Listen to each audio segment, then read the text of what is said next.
Okay, can you all hear me? Can you all hear me online there? Yes. Great, thanks, Jim.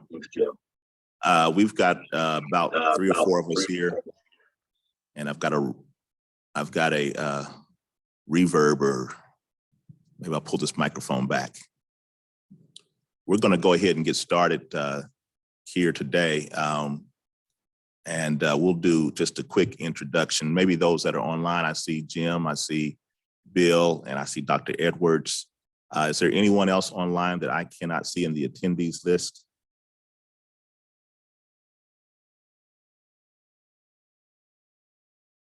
Okay, hearing none, we'll just kind of do quick introductions here, and maybe we just go around the table. And if somebody comes in, we'll make sure they know. Okay, Daniel Silva, KCK Chamber of Commerce. I'm out of camera shot, but that's probably a good thing. Greg Kendall, Wyandotte Economic Development Council. Sharon Reed, Procurement.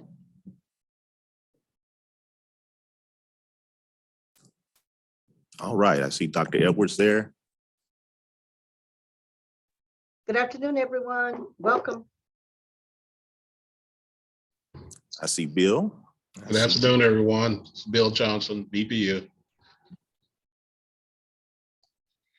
Jim Schrader, Downtown Shareholders in West Height. Great. All right, we're going to go ahead and get started. It's been one of those rough and tumble days for me. I just kind of been ripping and running. One of the things that I wanted to talk about was I just literally signed the Business and Economic Development Charter, and I don't know if it's able to be. Can we email those, or how can we do that to Dr. Edwards, to those that are not here? Absolutely. I will get Jim and Bill an email copy, and anybody else. I guess I'll make sure I'll send it to you, Commissioner. In the event someone reaches out to you, you have that electronic copy as well. Okay. And I'd like for everybody, I mean, it's been we've looked through it a couple of times, at least way more than a couple of times, but I do want to get any final input, and it's also out on the website of the UG as well. But if you have any input, comments on it that you see, I'll let you read it at your leisure after you get the emails. I've never been one that likes to read things to people, to competent people, and you all are way more than that. So what we'll do is just, if you have any comments or questions about it, email myself or get a hold of me and or Dr. Edwards, and we can make sure that we get that addressed before the next meeting. The other piece is I asked on the fly Sharon to come to talk about what she does in procurement. As we were talking about streamlining, doing business in Wyandotte County, I think that's the real nuts and bolts of what we want to get done. And as I was thinking through it, I thought about it from 2 perspectives. One, how can we streamline doing business in Wyandotte County? And then secondly, how do we streamline doing business with the UG? And so I've asked Sharon to come and talk about what she does, and maybe we can glean some knowledge from her and also provide some feedback as well. And then finally, what I'd like to do is chart our path for the next 6 months. What we need to cover over the next 6 months to make sure that every meeting is productive and that we have the right people at the table at the right time. Does that sound like a doable or a plan of action? All right. Sharon, I'll turn it over to you. Okay, good afternoon. Thank you for allowing me to be here today. So I want to talk about couple of things that procurement has been involved in the last couple of months. We've been trying to build an inclusive procurement platform. So what does that look like? How do we engage our local and small diverse business owners here in Wyandotte County? How do we focus on a single procurement and collaborate with our shareholders here in Wyandotte County? How do we leverage the effective business support organizations that already exist in our community? So those are all the things that are food for thought And so with that, the planning of procurement, looking at our annual and periodic spends, how do we come across, with working with departments to understand their needs and getting that information of the contracts or potential services out there, to where they're visible. And that's something that I'm currently working on with our, with Patrick Plummer. He put together our e-procurement site. So we're, coming up with a platform to make it visible for contracts, contract bidding opportunities, expiration of contracts, and being more focused on how they can speak with departments regarding those upcoming bidding opportunities. So how do we vendor identification and support? The first step is to look at the departments, identify who we have in our community, and what services they provide, and how we can assist them in being more visible and being inclusive in making opportunities available, how they can be better prepared to do business with Wyandotte County or procurement, or even outside businesses here. How we can collaborate with GCs for construction projects to ready them, and how to align the partnerships so that they're ready for insurance, if they're needing, oh Jesus, I lost my train of thought. If they're needing insurance, or if they're needing grants, or if they're needing some type of loans, bringing those partners to the table. And so with that being said, how do we make that happen? Well, we recently signed a contract with Quali. You guys may be knowledgeable of Quali. Kansas City, Missouri uses them. The city of Wichita just came on board with Quali, and the city of Oklahoma, Ms. Kidd, uses it extensively. And so what is that? It's a dashboard. It's a tool for us to be able to communicate with our community, with our local minority and small diverse businesses here in Wyandotte County, to start off with a survey to find out what their needs are, right? So that we can build around that capacity and how we can better offer services to them. To let them know, once again, that's the platform where the contracts will be visible. If they're needing to speak with the business license, that link will be there. If they're needing some information about economic development, that information will be there on that tool.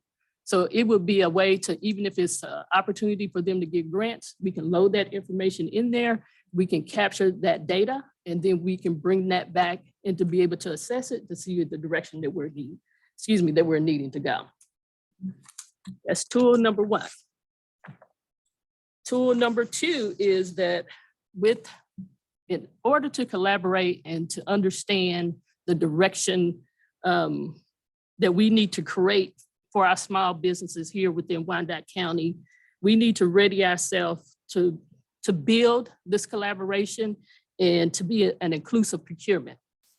I put in for the ARPA grant to try to work with a consultant to try to help me, to assist me in building that information and platform so that we can streamline our process, and then we're not just throwing our hands through the bucket of just saying, did this work? Did this work? We're just really wanting to be intentional of how that we move this program forward. And another step with that is to be inclusive of having small local business certification. And with that, we will collaborate with the city of Kansas City, Missouri, in order to be able to have that in our database based on the businesses that they provide, and also being able to be inclusive of when the bidding opportunity goes out. And the departments or even outside community wants to know who are our local businesses? What do they provide? And how can we get in contact with them?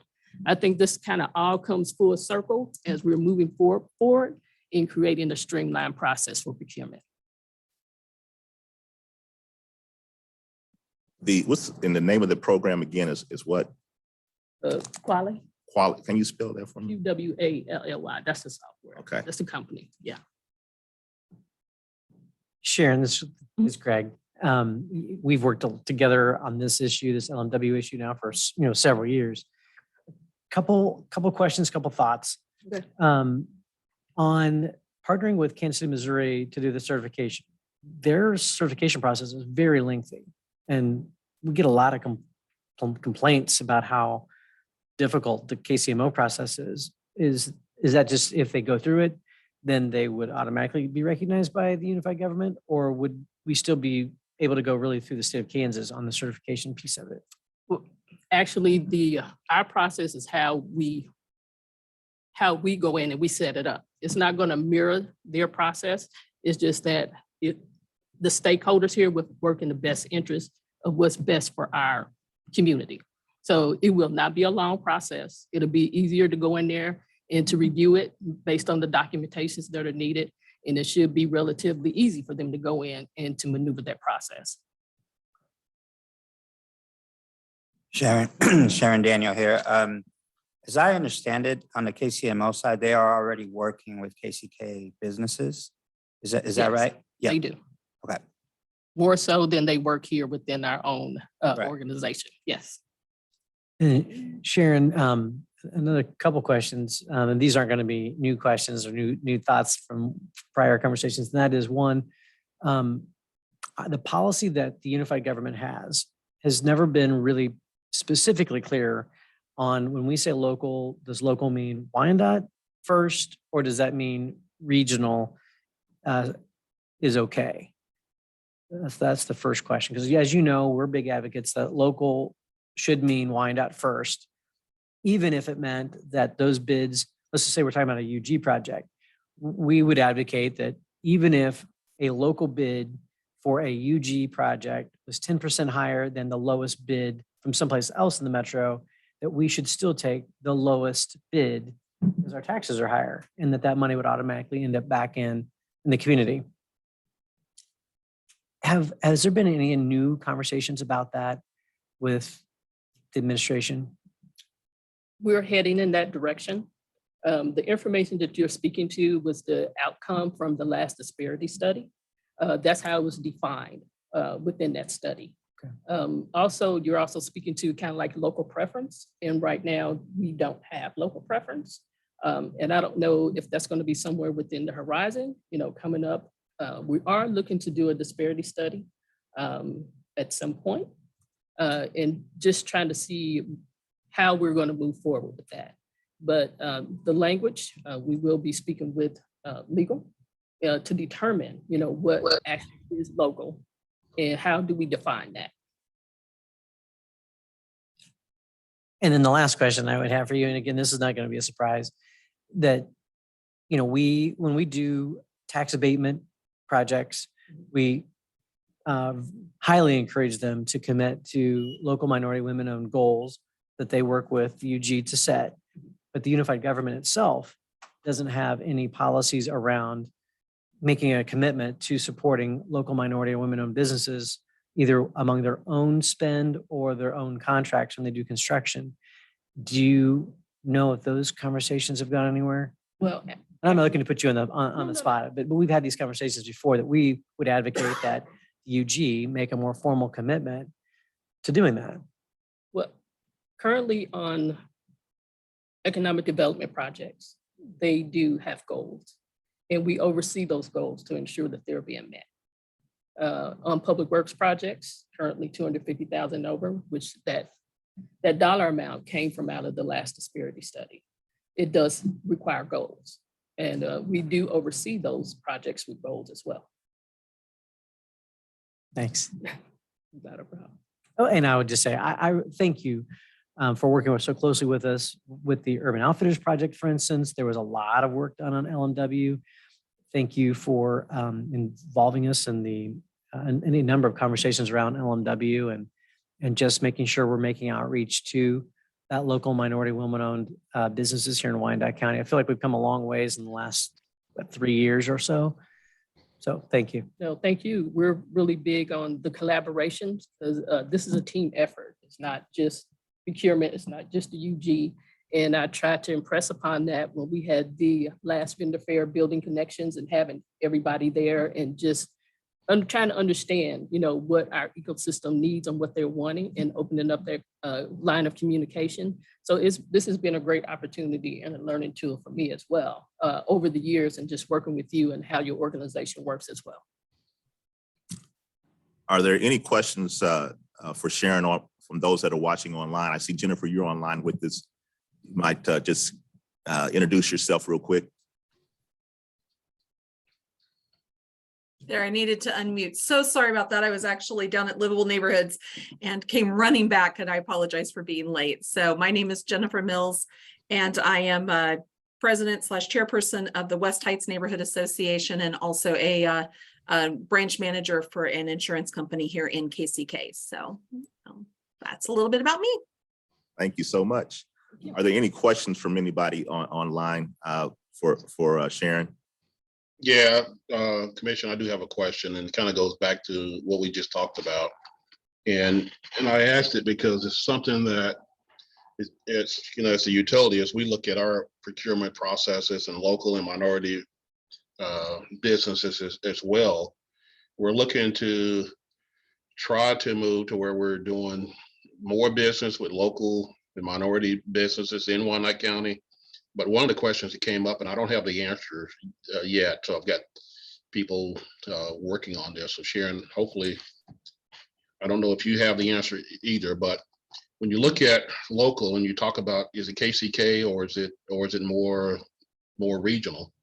How many KCK businesses, and then what does Kansas City, Missouri policies look like in terms of local preferences too? So do they include KCK into their local discussion? And then how many KCK Wyandotte County type businesses do business in Missouri? So if we're gonna come back and talk about kind of bringing our policies into where we're only looking at Wyandotte County, my concern is also understanding what is happening to our businesses, both locally here and on the Missouri side, and will that impact them if Missouri does something similar? So, and I don't have an answer to that just yet, so I'm just kind of posing the question. I don't have a strategic answer for you on that as well. I do have a copy of their ordinance for their small local business initiative here. I've started going through, I haven't made it to the end yet, but I will definitely, I wrote your question down and I will provide that information to you. I think you see what my concern is. So if there are businesses located in Wyandotte County that's doing more business in Missouri, and then if we're moving in a different direction with how we define local businesses, and then they do likewise, what's going to be the overall impact to businesses here that are not, doing as much business with KCK or BPU, but, are living off a lot of business in Kansas City, Missouri and beyond Kansas City, Missouri. So yeah, whenever you come up with that, I'd like to know. Yes, sir. I definitely will. Anyone else? I guess for me, I'm trying to figure out through this dialogue, what is the best way for us, regardless of what policy is now, what is the best way for us to really look at moving forward as relates to defining local? What is the best way that benefits the unified government the best? And I'm open to any feedback from anyone. Well, this kind of follows a little bit up on what your question, but also what Bill just said. And that is, there was a time where we had a pretty strong focus, maybe 8-9 years ago, where we were really advocating for local Mount Wyandotte. And we had a little cottage industry going where you had, BHC, came in and it had a satellite office here, Continental Consulting. I could rattle off a lot of engineering companies in particular. For a short time, we had, a couple of construction companies that were here.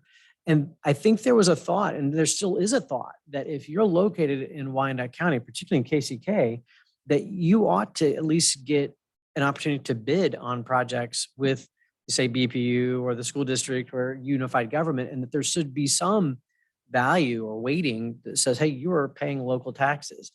And I don't know if I have the perfect answer yet, but I will say we get feedback on a regular basis when we talk to these companies and businesses that, hey, we don't get a chance to bid on projects at the unified government. We don't get a feedback, a call or invited to interview for the project. And that becomes an interesting feedback loop to go, I hear your concern. I know you're paying local taxes. And then the thought is, well, would we have just as good a shot of getting one of these local opportunities if we were located in a lower cost tax environment? And I don't have an answer for that. So I throw it out there because this is something that Sharon and our group have talked about for several years about how do we put some more teeth around this to give some parameters and some guidance to commissioners and to those who make these procurement decisions to say, yes, we do want to make sure that our local businesses get a fair shake and consideration for these projects. I'm gonna comment on that.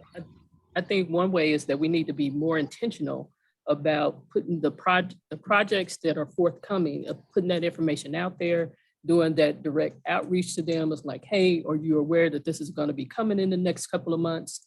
And putting them in front of the project engineers for them to have a lot more information and the accessibility if that project had been bidded out in the past. At least they can have a good idea of what some of those numbers look like. You know, if they have questions, you know, that's my thought process. How can I, procurement, be more intentional in working with Public Works, any of our other building and logistics, because those projects come into the CMIP. There's some way that we should be able to put that information out there to make it more visible and intentional of reaching our small local business, mainly, you know, contractors, you know, even if they do anything as far as being subcontracting, things of that nature. And that's one of the platforms that we're working on with Quality as well, to get that information out, to hold these conversations with the GCs so that they can get in front of them and so they can be a lot more visible. The other thing that we have been discussing is, I know Kansas City, Missouri does it, a lot of some other entities outside of here. I spoke with Ms. Kidd in Oklahoma, and they don't call it a set aside, but they've looked at some of their commodities and some of the large dollars, I'm gonna say like their janitorial or something. And then they've assessed the threshold. They said, okay, if we've spent $300,000 on janitorial service, we're just gonna take that, and when it needs to go out, it's only gonna go to our small local businesses. So they've capped it. And I think that that's a program, you know, in discussing, you know, with our legal, that we may be able to accomplish that as well. Being able to look at some of our commodities and where we're spending some of those dollars at, but also matching that information with our small local businesses to ensure that we would have the capacity, that they would have the capacity to bid on those initiatives as well. I think that's a great idea. I'm just wondering legally, I know you said that over 250,000, there are some LMW goals, but I wonder if there could be something like that for those smaller contracts, like less than 50,000, would be very intentionally driven towards Wyandotte County businesses and contractors, right? Because we've got a decent list of painters and folks who drywall, and pretty substantial listing now on our website ourselves of just Wyandotte County LMW businesses. I don't know if legally we could do that, but those small ones are not going to be ones that those big contractors go after anyway. No, they're not. And so if we could figure out what that sweet spot is that we could legally push towards, to Bill's point about we don't want KCMO or Overland Park or others to start down the same path, and then our business does not get considered for those bigger projects. Exactly. But it's really these small guys that, and I don't know how small is small, if that's $100,000 contract, if that's $50,000 contract, I'd leave that to legal folks, but that would be a great start. I think that once we can take a look, we get into our new financial system to being able to see where we're spending a lot of our dollars and being able to run those queries, we can once again have a better idea of who we can match those commodities to as far as the businesses that can support that initiative. Any other comments or questions for Sharon? Well, one thing I would offer, and I am certainly on board with working with our local vendors, meaning KCK vendors, as much as we can. We've actually have had 2 open meetings recently inviting people to come into the utility. And the conversation that we were having is, how do we better communicate what our needs are to the local businesses so that you can help? And then how can we work with you to make sure that those local businesses are in a stronger position to be able to support the utility? So, you know, I think we're giving that a little bit more attention than what we did in the past.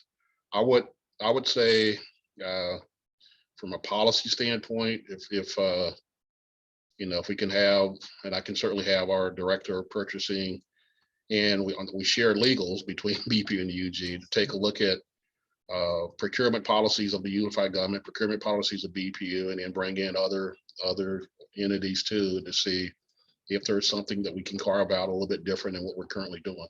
So I would offer that suggestion. Thank you. And Bill, I appreciate bringing that up. I mean, and that's one of the things that is always in my mind as it relates to streamlining. There are certain, I think, economies of scale, perhaps, when you consider both entities, BPU and the UG. And I don't know if there has to be a certain wall between the two organizations as it relates to issues like we're talking about today, or if we can work better collaboratively as it relates to getting information out to the community, whether that be from the UG or BPU. I don't know your thoughts on that, or anyone else's at this point. I think just the nature of the business, I mean, we'll have to keep some separation between, you know, utility operations and the rest of the unified government. But I do think that there are areas where we can certainly look at, I mean, where can we have some common practices between us, and just have the people that are just kind of the subject matter experts in those areas see where we can operate, you know, similar in some areas, knowing that our operations may be still quite a bit different too. So I would say, you know, maybe have a group to work on that and bring it back to us. Okay. Yeah, I would add also, I think that makes sense, having similar practices, not, you know, completely aligned because of the nature of the business, as you said, Mr. Johnson. I would also add KCK Public Schools, I think, into this discussion as well. A lot of our folks, like Greg has mentioned, you know, they lose out on opportunities because they're not the lowest bidder. And if the lowest bidder happens to be some firm out of Iowa, you know, and they lose a contract by cents on the dollar, you know, that hurts. And so if there's a way for us to figure out, best bid isn't always the lowest bid. You know, and some of the feedback we've gotten from the unified government and the public schools is, well, they have a fiscal responsibility to go with that lowest bidder. And that's kind of been the answer to, you know, some of the heartache that our businesses have felt. So getting to a place where we know we can at least position our small businesses to be more competitive. And some of them just have to be a little bit more pricier because they're not as big. So figuring that out will be important. Yeah. And I agree. There are going to be several factors as we, you know, form this collaboration on what's going to be in the best interest of our organization. And that's even working with BPU, the school board. I talk constantly with Brian Hernandez there. So, I mean, we're working on it. It's a lot of things in process. But once again, we don't want to have like pin the tail on the donkey. We really want to be intentional and strategic of how we are going to organize and roll this out. The other thing that I would want to mention, even for us as the KCK Chamber of Commerce, you know, about 46% of our membership does not have operations here, brick and mortar in Wyandotte County, but they are doing business here nonetheless, and they're looking for business here. Obviously, some of the bigger firms like a McCown Gordon or Burns and Mac, obviously have relationships, Black and Beach. Some of them are located in Kansas, some are not. Even some of our small businesses that we have, you know, they're not all in Wyandotte County proper, you know, but they're looking to do business as well. So that regional piece is very interesting to me. Just some thoughts. You know, Daniel, you bring up an interesting point because there are some large contracts that get let by the unified government, BPU and others, but that are by firms that don't have a physical presence in Wyandotte County, but they're also not invested in the community either around whether it's the chamber or the EDC or, any number of other organizations, I wonder if there's not some, thought process around, if you're going to receive, over some large amount, that you've got to be investing in the community in some way, like some sort of community benefit component. We've started talking about that in terms of larger incentive deals of saying, look, we need you to, do internships, or, we want you to be engaged in the chamber or whatever. I wonder if on some of these contracts that are, say $1 million or larger, or whatever they might be, that, hey, let's talk about how you're investing in the community in other ways. Bill and I were just in the conference up in Detroit, Michigan, and the discussion about community benefit agreements came up. And what they decided was that there's a certain dollar amount of a deal, of a transaction, of business development opportunities. If it's over that amount, then there's automatically some discussion about what kind of community benefit agreement can be. It's automatic as part of the overall development agreement when it gets over a certain amount. And so I've run that past the mayor as well as the county administrator. I did get some feedback from legal. We do not currently do that, as most of you all probably know. So I think there's an opportunity there for us to be able to look at. And these are probably larger deals that we're talking about, I would think. And I don't know what that number would be. So you could have to educate me. Are you talking about development deals or purchasing? I'm talking about more development deals, not purchasing, but We already talk about development agreements and community benefits today when we're talking about larger deals. right. They're already tied into that discussion. But I are was they talking about part of the procurement. process? Okay. Okay. I was thinking, because we were having this procurement discussion, that, it would be nice if there are these large procurement deals being done, that if they don't have a physical location here, maybe we ought to be looking at how those community benefits that are driven. Yeah. If they're doing say we're doing a big project in a particular neighborhood, is there an opportunity to invest in maybe a sidewalk fund or trees, in that location, or a beautification, or it's a whole countywide kind of discussion or citywide, maybe that is where maybe they should be, it's gonna be multi-million-dollar projects. Maybe they should be part of the chamber of the EDC because we've created this environment in which we're spending all of this money. I'm just saying those community benefits can cut all the way from a procurement piece of it, where we're spending money, but also development agreements around development coming in. We're having those conversations today about childcare and transit and being, job shadowing and internships, those kinds of things, pretty much more frequently now. But I guess my pushback is that's no longer, but it's not policy per se. Well, our policy, I'm talking about UG, not necessarily you. from an industrial revenue bond policy, provides some additional incentives if you're going to invest in childcare, transit, and there's a couple other areas as well. But you do have to get down in the weeds to go, is there an ROI for a company to invest in that? There's also a cap that, once we hit, say, 75%, well, if they can get to 75% by not having to invest in childcare, they're probably going to, right? It's a whole lot easier to meet LMW requirements, and that's become standard practice than it is to invest in transit or childcare right now. Right. Okay.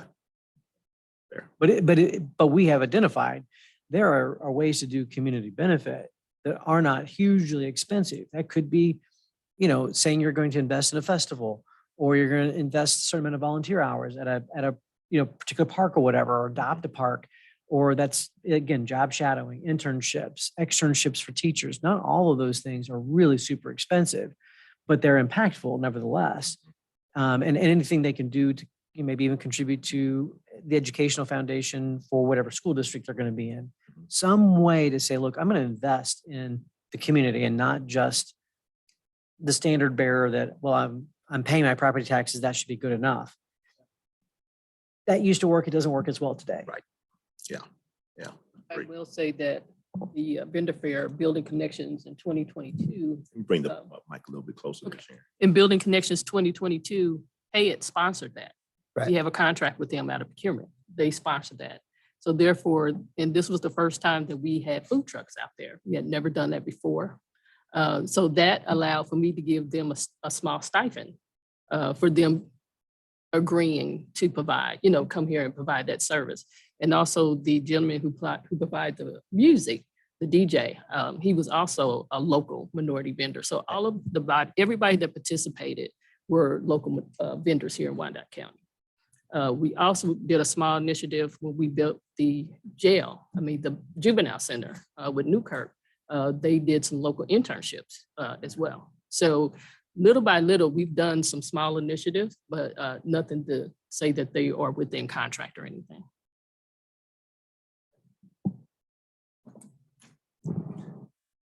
So what are some takeaways that we can work on? I hate for us to leave out of here without a takeaway that we can work on to kind of bring back to this group in the near future. I know, Bill, you had mentioned having legal look into the current procurement policies to see where, and I don't want to put words in your mouth. Maybe you can clarify that for me there. Yeah, well, I would say have our purchasing director work with Sharon, but also have legal there too, just, kind of advising all of us on what are those possibilities on better defining what local vendors are and how much farther can we go with that. And then, any other conversation that may come up, that we've also talked about, legal here knows quite a bit about our purchasing, but I would certainly go back to our Sharon over here that really does that day in and day out and know the policies in and out in the process. So, but yes, I would have legal at the table. But Sharon, if you're available to work with our person, then I would certainly offer that up. Yes, sir. Perfect. I do think it'd be great if we could get some legal opinion on, is there a sweet spot below a threshold that we could do a little more focus on local small businesses, like whether that's 50,000 or 100,000. I think that would be fantastic. And also this idea that we look at community benefit of those, set your number, whether that's $1 million, $5 million, we've got probably some very large contracts. And if they don't physically located here, what does that community benefit look like? Because that could begin to fund a small business, a loan program even, right? So we've talked about this before, where how do we build up funding to do grant programs? How do we do things to get more, even a revolving loan fund program like we've got with Network Kansas? If we had some programs that said, look, for every $1 million that you have in a procurement with the unified government, particularly if you don't have a location in Wyandotte County, for every $1 million, you got to put $10,000 into, this fund, and we're going to use it for, these specific purposes, perhaps around small business or, you name it at the commission level. But that would be one way to begin finding ways to fund some of these special initiatives in a way we haven't talked about. I want to make note also, pardon me, Greg, that the arts, culture, and equitable development task force also has somewhat a consideration in their charter to look at, business development and some of those charitable contributions and how they may impact our arts and the way that we celebrate culture in Wyandotte. And I know that Sharon just mentioned some of the ways that's happening, but they were looking at trying to expand that as well. So keep that in mind as you're thinking about those contributions as well. Sharon, when you talk about being more proactive and getting information out into the community, to those organizations, the question that I have at least is how can we better do that? By what means do you see us accomplishing that goal that you just described? I think first we need to understand who our small businesses are. We don't really, in our current e-procurement site, don't really have a good way to identify. Yes, they're in there by local, but a lot of times we lose them because they don't go in and update their information. We need to be intentional by that. Also reaching out to them, having some outreach, providing some opportunities that's going to fit their niche. You know, if they're wanting to speak with somebody who can provide them loans or speak to the departments that are facilitating the construction projects or just some of the bid projects, allowing them to have access to that historical information. We have to meet them where they are. And right now, we're not done that successfully. And so I'm just trying to have those conversations, one, by starting off with that survey, sending it out to our local community and finding out, you know, are we hitting the nail on the head, or is there something else that they're looking at that we need to be more proactive in presenting to them? But I think the biggest thing is that we need to be intentional about providing the projects that are forthcoming and not right when we send them out the door. They're not prepared. And a lot of times they're, or speaking of not having access to some of the departments or anybody within there to speak, for them to speak to regarding what they sell, what they can offer the UG, or, and they provide products. I think sometimes we need to have the ability to test their products to see if they can, you know, work in our environment instead of just saying no. So creating some kind of standardization and seeing what that looks like. Okay. And so to do that, are we, I mean, I think we just had some type of small business, what do I want to call it? Session just recently. I don't know through what department or who it was. It's something that just breezed past my eye and I'm thinking, oh, I probably should have been at that. But Dr. Edwards, do you know what I'm trying to talk about? I'm speaking of. No. I don't repeat your statement, Commissioner. There was we just had some small business fair, or for lack of a better term. It seems like I saw something in some of our information. We get so much information going past us, and I saw it go zoom, and I'm like, I think I probably should have been at that. Do you know? It may have been what Sharon had referenced. I know that the Kansas African American Affairs Commission out of the governor's office was looking at hosting an event, and Kim Randolph was involved in that and wanted to include the task force, but they had to move that date. And so that is being rescheduled and a date to be determined. So that may be the one item that you're thinking of as well. Okay, all right. Yeah, I mean, the question is, how do we reach out to them? And electronically, snail mail, I mean, you know, to make sure that we're getting everyone. That's always been the issue for the UG at large in terms of reaching out into our community. But then certainly when you kind of go down to a micro level of this, what is the best means of making that happen, I suppose? Well, the one thing that we did test and we were successful, although we didn't get the link out in time, is that we were able to broadcast those business sessions that we had over there at the vendor fair. And I think that that's an initiative that we're going to move forward to.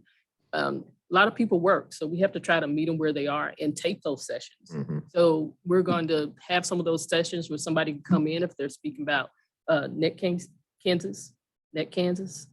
Is that what Network Kansas, to see if she can come in and give a class, but we're going to, you know, tape it and put that, you know, to where they can see it on YouTube, and then they can reach back out to us and if they have any questions and things of that nature.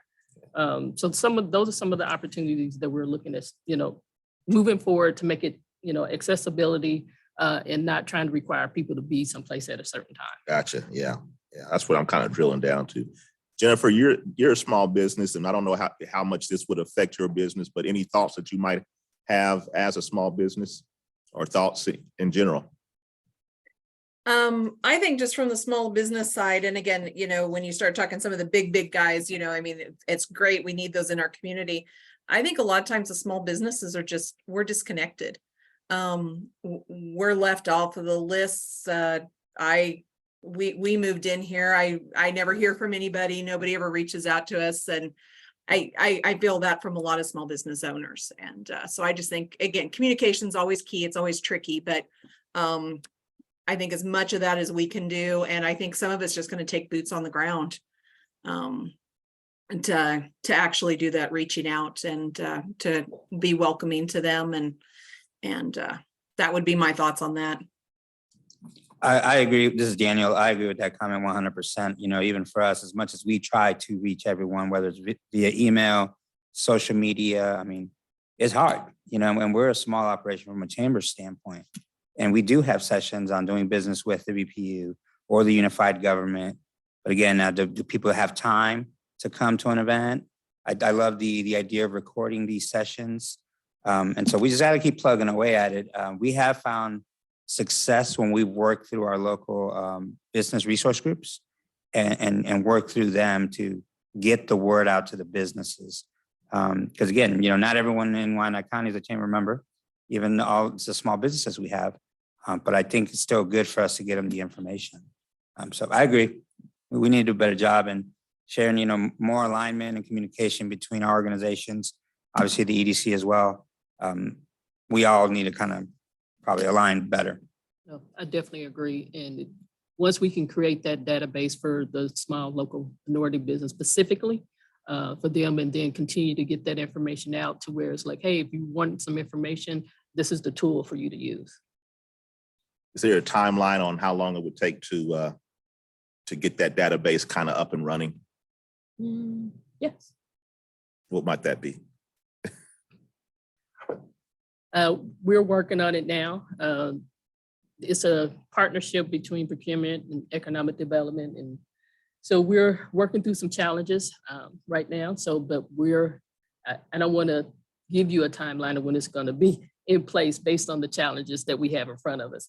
But we are currently working with Quali to overcome and see how we can at least move one initiative forward. Well, and I guess for me, it matters not whether it's 60 days or 1 year or 18 months. I just kind of want to you know, be able to craft something. I mean, and I guess maybe because I'm an elected and I know I'm operating on timelines. You know, I don't know how long I'm going to be here, but I want to make sure that there are things that are in play that continue on beyond my sitting in this particular seat on the commission, so that,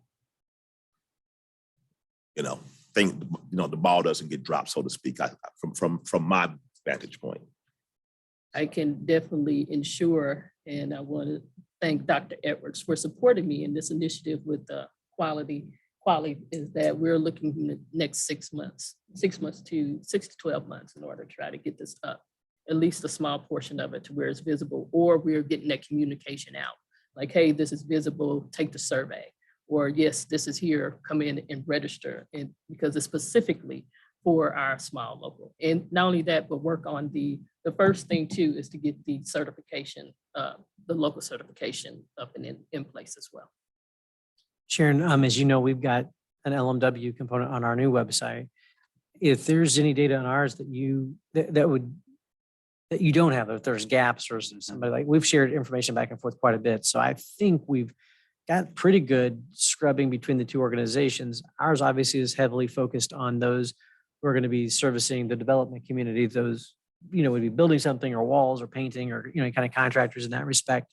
But, you know, just let me know. As you know, we're always open to resending any information you all have. If there's a survey and for some reason you think we can help in any way, to, even if it means they get it twice, just let me know. We send out a newsletter through John, our team, quarterly that we send out specifically to LMW. So, and we've shared your information many a time, so that's not new information to you. But actually, I think I'd like to set up a meeting with you and Quali. Actually, John has attended one of those meetings, but I'd like for you to sit in so that you can be more versed on our intent of how this needs to work. Yeah, our goal is not to duplicate. We've done, you know, I think we've all done webinars to our respective organizations around how to do business with the UG or how to do business with BPU and KCK. The reality is, I don't know that you can do it enough times to any number of different audiences. It sometimes feels a little repetitive because, you know, Daniel did it last quarter and now I'm doing it. But there's always a different group of people that are engaging, and we're coming at it from similar ways, but not exactly the same.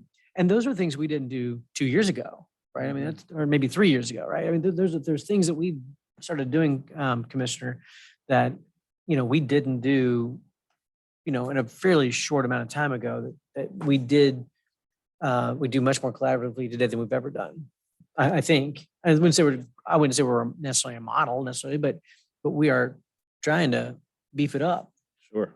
What I have heard from the folks over at the KCMO side that are using this program is they've been very pleased with it. And it's been a really great streamlined one-stop kind of shop for these small businesses so that they don't get the runaround needing to talk to 10 different people to get the 10 things done that they need, whether it's permitting or what have you. And so, but again, that's the KCMO government folks. So of course they love it, but they have found it to be useful for the small businesses. And as I mentioned, even so much that we're finding our KCK businesses going through it, so.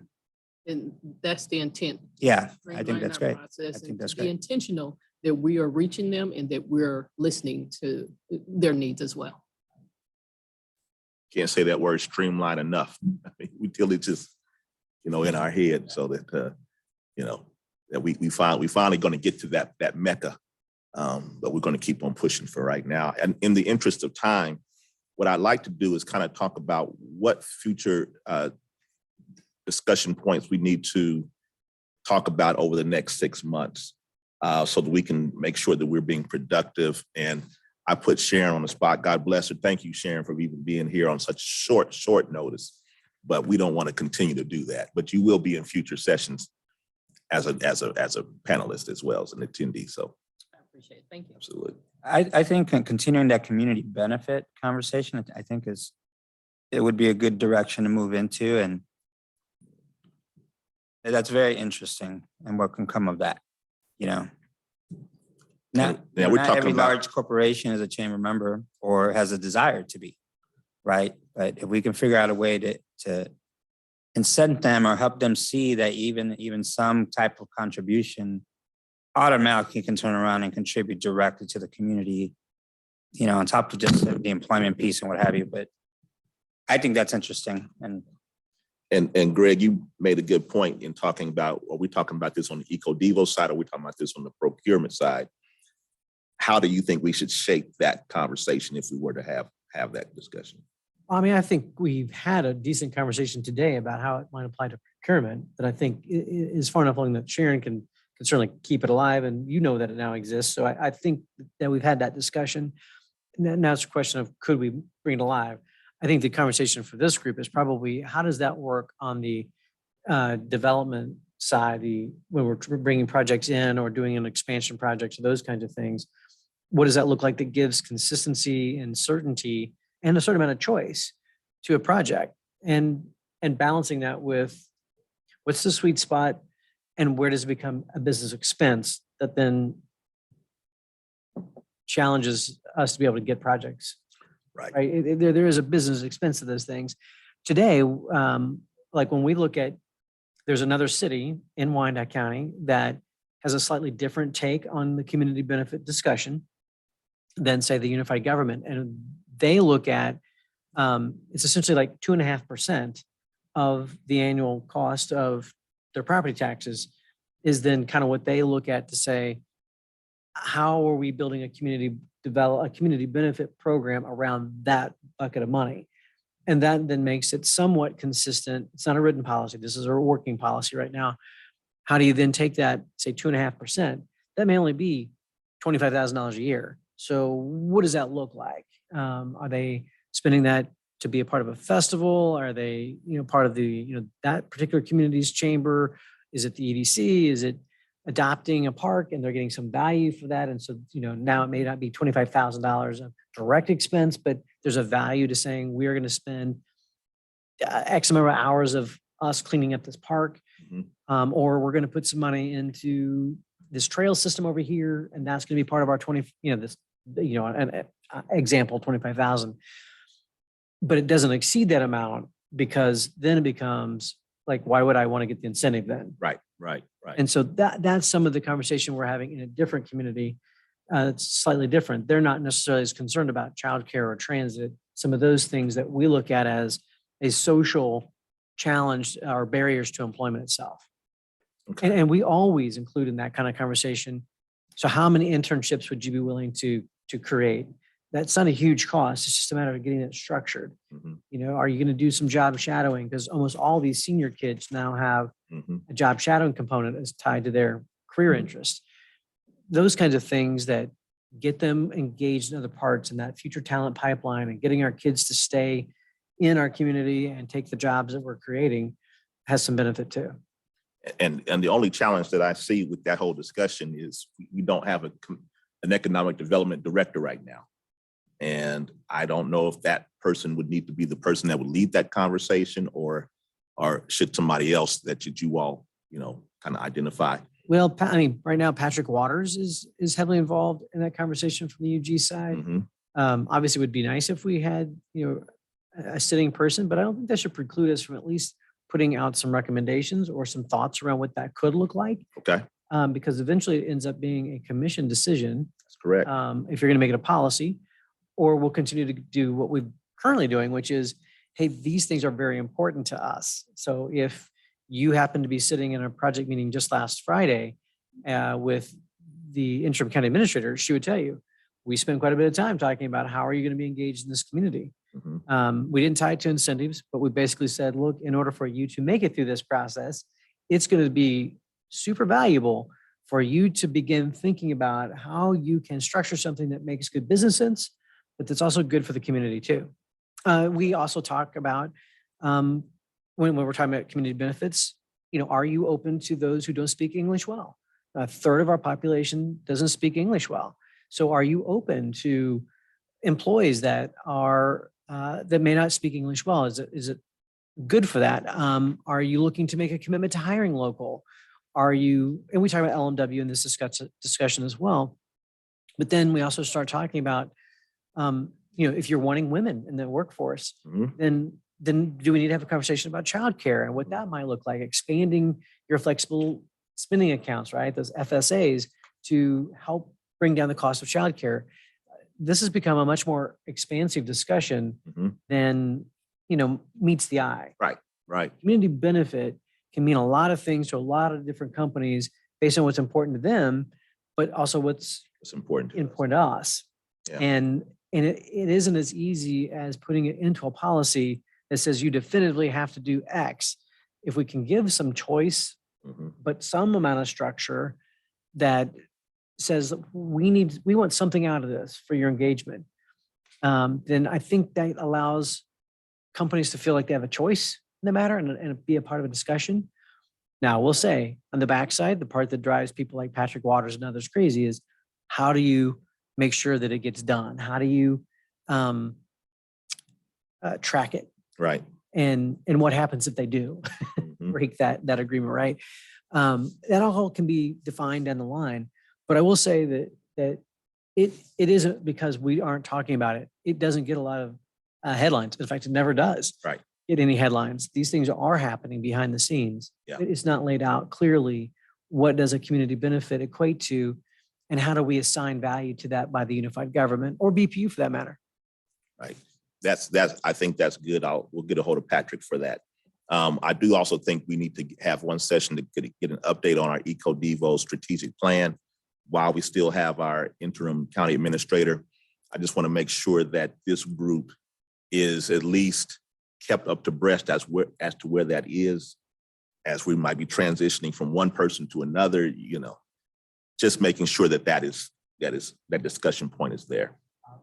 She has created a notification of need, and I believe that will be going out within the next couple of weeks for consideration, public dissemination. And so hopefully we'll get some consultants, contractors that are interested in helping us to develop that strategic plan from that notification. Okay. I put that down for January. Dr. Edwards, I don't know if that would be a good time to get an update or to kind of keep that. I think that would be discussion going. appropriate. I think Okay. that would be appropriate. Okay. What other points do we need to talk about? Maybe I've got December looking at the community benefit discussion, January, an update on our strategic plan for the EcoDevo. Any other items that you all want to kind of ferret out and have discussion about that we need to continue to work on in terms of streamlining and making this more efficient process there. Well, Commissioner, you and I talked just briefly before the meeting started, and that's really about how businesses do interact with all of us in a lot of ways. But who's the first person's, as a team, should they be contacted? If it's a procurement, does everybody go to the same person, or is it sort of whoever answers the phone? Is it when going through permitting or through planning and zoning? Is that one person that's supposed to vet that, or is it by industry type, so that everybody that's coming in for certain types of businesses go to this person, so that you always know that that's the person that responds to you? And small business in particular, I think, struggles with that, to know who do I reach out to across the board. We have the development review committee, and that is a phenomenally good asset. But I would say that most of our small businesses and even our mid-sized businesses don't know that that exists and don't necessarily go through that process. And so it's like, how do we come up with that concierge way of handling projects? We suddenly find ourselves in that same kind of position with Rob Richardson being gone. That was kind of our go-to person. And now we're sort of going, hey, who is it that answers the phone for our projects when they come in? We have a 48 hours to respond kind of thing. Right. Okay. That's a good point. Jennifer, Jim, any thoughts on that? On any of these points or things that we need to be talking about in future months? Go ahead, Jennifer. Okay, I was gonna say, I just wanted to kind of jump off of what that is. I know you're talking more about, I believe you're talking a little bit more about procurement of contracts and stuff with the UG and BPU, but I want to jump into just a little bit of the flow chart of, I want to start a business. Where do I even begin? How do I get my permits? How do I get a sign permit? All of that. I think that is a struggle that a lot of small businesses are having. I write insurance for a lot of these people, and they'll come in and I ask them questions because I need it for coverage and to find out things. And they're just like, oh, I didn't even know I needed that. I didn't even think about that. I didn't even know, but yet they're hitting the ground running and ready to go with a business plan. And I know we have some tools out there, but again, I just know when we opened this location, I'm pretty tech savvy. It took me an hour to figure out who to even call to find out if our sign was within regulation to hang up on our building. So there's a lot of that is really not user friendly. And I had no idea who to even reach out to. And so that is one thing I'm just going to speak from the very, very small businesses of trying to make that streamlined is important. If we could have some persons here to kind of speak to those things. Again, I'm looking at areas that we can address current policy and or assign a policy as to how do we go about doing these things on a regular basis, so that we stop, it's got to be more clean and cut. It's got to be clean cut. It's got to be black and white. I hate to say it like that, but that's kind of way it needs to be, so that persons, as soon as they come, there is a protocol that they go through. Now, they all won't be the same, but if we know what the entry points are, then that surely would make it easier. Jim? Most definitely. Well, I would, go along with the things that Jennifer talked about. I also want to just mention, I'm just really happy that these discussions that we had today are being raised to a higher level, because Greg, I'm not telling you anything. We all, and Daniel the same way, we hear all the time, how difficult it is to do business in Wyandotte County, even though it's difficult to do business other places as well. So it can be frustrating. There are things that we do well in Wyandotte County, and there are things that we don't do as well as we could or should. So I'm really glad that just to have this discussion. I think that that's really important, but I do want to just, concur with everything that Jennifer's talking about. I don't know what the answer is to be able to get, easier answers to folks who are trying to start up a new small business, because it really is, it's a challenge. I see things happening with the UG where there is a much more effort in outreach, but it's just not enough. And I don't know Yeah. what the right way to get more outreach to that. I mean, how do you make somebody who wants to open a restaurant or start a small contracting business or whatever it is to understand, oh, you need this, and how do you even find out about it? We may not be much different than any other community when it comes to that, but we should try to be better. So that's enough.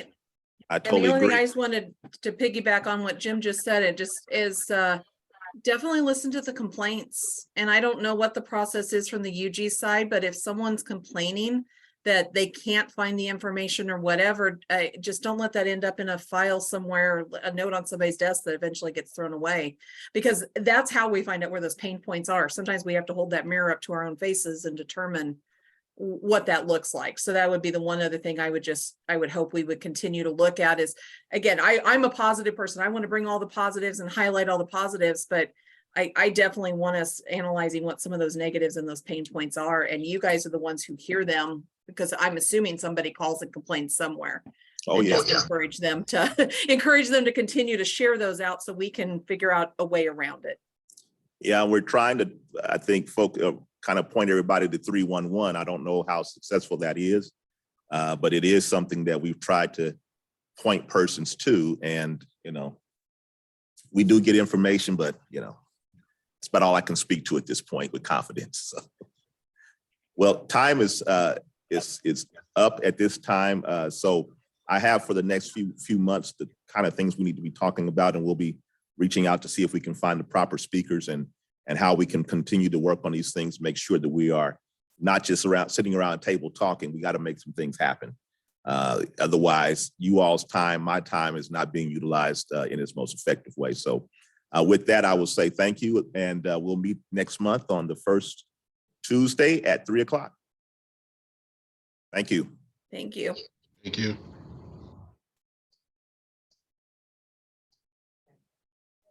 I'll fly you,